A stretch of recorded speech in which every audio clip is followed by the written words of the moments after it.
Lo he visto por lo menos en dos medios, es lo que tiene que ver con lo de la reforma fiscal para el año 2021. En uno de los medios que lo he visto lo tratan como si el tema genera preocupación. Hay un medio que dice, hay incertidumbre en torno al anuncio de una reforma fiscal en el año 2021 y ha salido a relucir o a recordarse algo que decíamos ayer, y es que el presidente de la República ha dado un plazo de 6 meses para que el CES, el Consejo Económico y Social, pueda avanzar en la discusión del asunto y llegar a o intentar un consenso. Un consenso no será posible nunca cuando se trata de una reforma fiscal o de un pacto fiscal. Claro que eso no es posible, los impuestos son odiosos, son incómodos, pero sí llama la atención que se esté trabajando aparentemente más rápido de lo que uno esperaba. El gobierno tiene la información de que se ha avanzado de manera significativa en el asunto. Yo no conozco el avance, debo decir, pero hay funcionarios del gobierno que han estado trabajando en esto y parece que ya hay un muñeco armado con respecto al tema. Hay quienes expresan temor en el sentido de que pudiéramos irnos a un esquema parecido al que vivimos aquí en el año 1992, siendo presidente el doctor Joaquín Balaguer. La gente debe recordar que en aquel momento, en el año 1990, cuando el doctor Joaquín Balaguer gana las elecciones al profesor Juan Bosch, que era su competidor fundamental, se dio un proceso muy raro, enrarecido todo. Había denuncia de fraudes y el profesor Juan Bosch comenzó a desarrollar una campaña que era aquella campaña de que se vaya ya. Ahí hubo quienes sostenían que el profesor Bosch había ganado las elecciones y el profesor Bosch, con ese carácter que todo el mundo le reconoció y le recuerda, convocó una rueda de prensa horas después de las elecciones en la Casa Nacional del PLD, le devolvió al doctor Joaquín Balaguer una condecoración que le había hecho, y por las calles se comenzaron a colocar letreros con literatura que pedían la ida del presidente de entonces, que era el doctor Joaquín Balaguer. Se quedó ese tema complicado y mucha gente, analizando esa coyuntura, entendió que más que por razones económicas, por razones políticas, el doctor Joaquín Balaguer quería poner un tema que generara algún tipo de cohesión en la sociedad en ese momento. Y fue cuando se planteó, yo creo que era por la situación económica, que era bastante complicada, muy precaria para el gobierno, un gobierno con una popularidad que no alcanzaba en el momento antes de las elecciones como para convocar a la reforma. Aprovechó la coyuntura y planteó lo que se le llamó el Pacto de Solidaridad Económico y Social. Ese pacto tuvo un papel fundamental lo que entonces se llamaba el Consejo Nacional de Hombres de Empresa, que hoy se llama el Consejo Nacional de la Empresa Privada, el CONEP, y los empresarios, junto con el gobierno y con la representación de la clase trabajadora, iniciaron un proceso rápido, casi de emergencia, para hacer una reforma, la reforma del 92, que es a la que se están refiriendo algunos medios y algunos economistas hoy día, que procuraba, entre otras cosas, la eliminación de exenciones, y ahora se está tratando de ver si nos parecemos un poco a lo que ocurrió en el año 92, por razones, la parte económica, la parte política evidentemente que es distinta. Aquí hay un clima político totalmente diferente a ese que se vivió a principios o a mediados de los 90 con la crisis postelectoral, pero es un tema que está en discusión, está en los medios, hay varios economistas opinando. Ayer yo estaba citando aquí lo que planteaba el Banco Interamericano de Desarrollo, que me dicen que el gobierno está aproximándose mucho a eso que planteaba el BID como receta para la reforma, pero vamos a iniciar el año que viene con este tema en un momento muy interesante. Hay unas declaraciones del ingeniero Macarrulla ayer que más o menos contradicen un poco las que hizo el secretario administrativo de la presidencia. Ministro. Dice Macarrulla que antes de la reforma fiscal tenemos que pensar en la reforma eléctrica, que es el 50% del déficit, que ha generado el 50% del déficit que tenemos. Entonces, que lo primero es lo eléctrico y después entonces no está en la Agenda Nacional de Desarrollo, y yo ayer lo recordaba también, es que hay una condición sine qua non, Si no firmamos el pacto eléctrico, no nos adentramos en reforma o un pacto fiscal. O sea, es una cosa que está condicionada a la otra. Exactamente. Es decir, que entonces Macarrulla se aviene a lo que está establecido. pensemos primero en esto, antes que la Pero reforma eso estaba fiscal. resuelto El prácticamente. pacto eléctrico está listo, eso es firmarlo. Firmarlo. El problema es, y Macarrulla le da una interpretación muy particular a eso. Yo no creo que el déficit dominicano tenga la mitad que ver con la parte eléctrica, pero Pero es una buena parte. es una parte importante.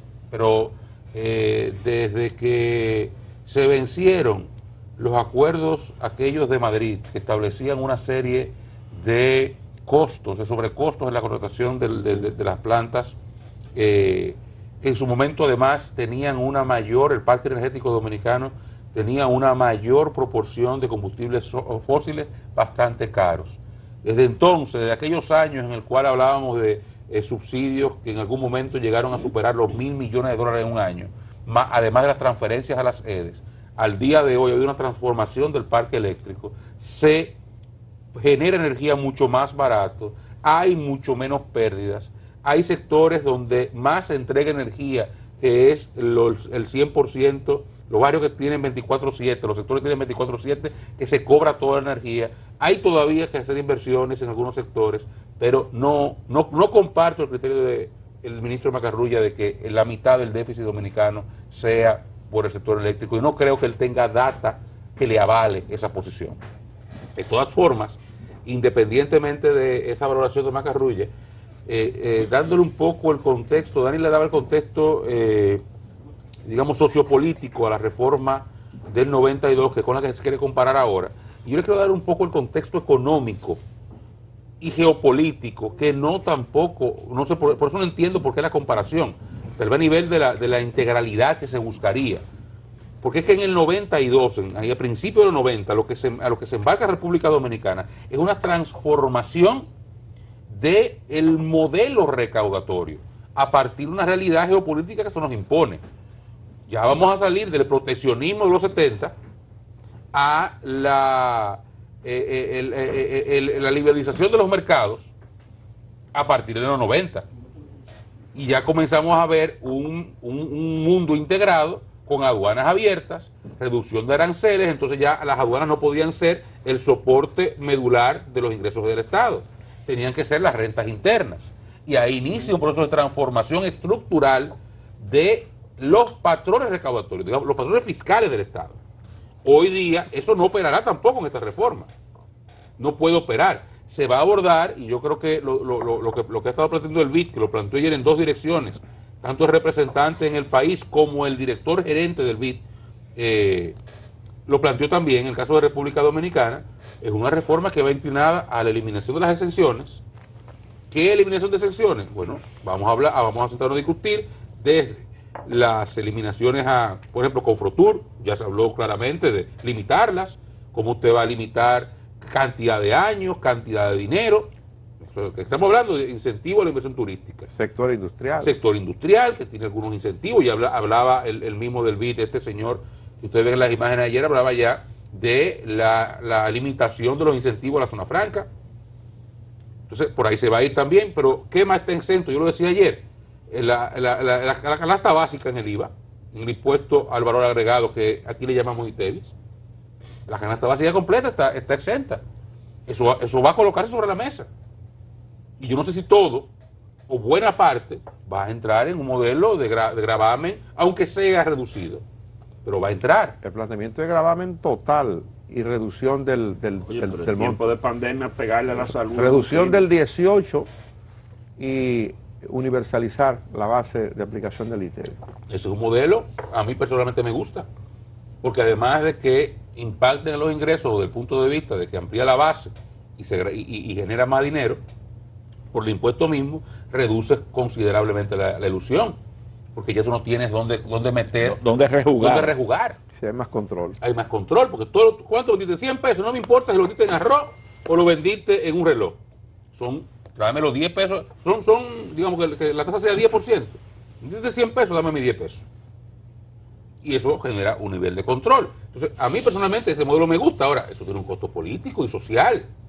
que habrá que sentarse a discutir hasta qué punto se paga. O sea, son muchas las cosas que están aquí en juego, pero no es una situación que viene impuesta, que es la diferencia que quiero plantear sobre el 92, sobre una situación de cambio de modelo global de económico, que fue lo que pasó en los 90.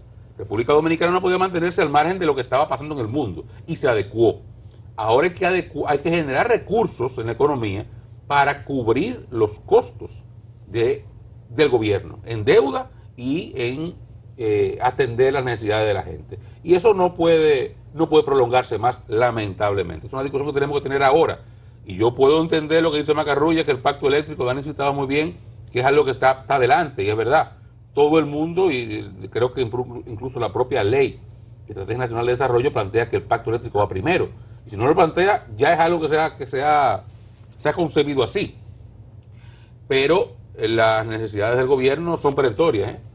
Si el pacto eléctrico no se avanza, el gobierno va a tener que lanzarse a buscar dinero, aún sea de forma al margen del pacto fiscal, que es la forma ideal de hacerlo. Pero la situación de ingreso del gobierno el año que viene está bastante comprometida. Y no hay en República Dominicana posibilidad de paquete de salvamento como que tiene Estados Unidos, que está tirando muchísimo dinero para la calle, o la Unión Europea, más bien que el mejor ejemplo, de crear un fondo para los socios, para ayudarse fiscalmente. Eso no existe para nosotros de manera inmediata. La única forma de solventar la situación que tenemos es ajustando en República Dominicana la situación de impuestos y ver cómo el gobierno puede generar más dinero para poder cubrir las necesidades básicas. Ayer, don Dani,